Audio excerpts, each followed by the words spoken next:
బీజేపీకి ఒక మతాన్ని అంటకట్టడం కరెక్ట్ కాదని బీజేపీ రాష్ట్ర అధ్యక్షుడు పివిఎన్ మాధవ్ అన్నారు. ధన్వంతరి జయంతి సందర్భంగా తిరుపతిలో ధన్వంతరి చిత్రపటంతో ఊరేగింపు నిర్వహించారు. అనంతరం బీజేపీ రాష్ట్ర అధ్యక్షుడు మాట్లాడుతూ సర్వధర్మ సమభావన, హైందవ ధర్మం నిత్య నూతనం అనేది బీజేపీ నినాదమన్నారు. లోక కళ్యాణార్థం అన్ని వర్గాల ప్రజల క్షేమం కోసం దేశవ్యాప్తంగా యాగాలు నిర్వహిస్తామన్నారు. వివక్షకు గురవుతున్న సమాజంలో వారి గుర్తింపు, గౌరవాన్ని పెంచుతామని, క్షురకులు అంటే సమాజంలో చిన్న చూపు ఉందని, నాయీ బ్రాహ్మణులు బలహీనులు కాదని, బలవంతులని తెలియచెప్పడమే బీజేపీ ఉద్దేశమన్నారు.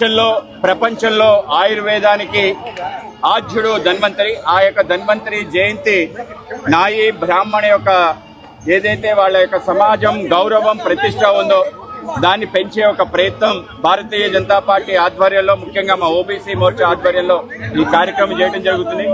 నాదస్వరం సంజీవిని ఈ ప్రపంచానికి అందించిన ఆద్యులు ధన్వంతరి కనుక స్వరం ద్వారా మన ఆరోగ్యాన్ని బాగు చేసుకోవచ్చు. సంగీతం ప్రాధాన్యత కలిగిన ప్రపంచం భారతదేశం. అలాగే రెండోది మనందరికీ ఆయుని పెంచే వేదం, 5వ వేదంగా వేదాన్ని కొలుస్తాం.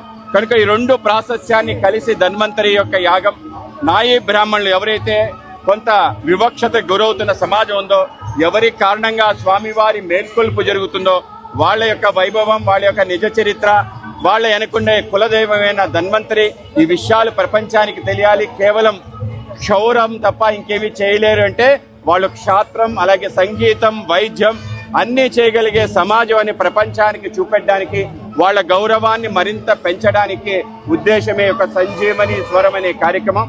ఈ కార్యక్రమాన్ని దేశవ్యాప్తంగా, ప్రపంచవ్యాప్తంగా తెలుసుకోవాలి.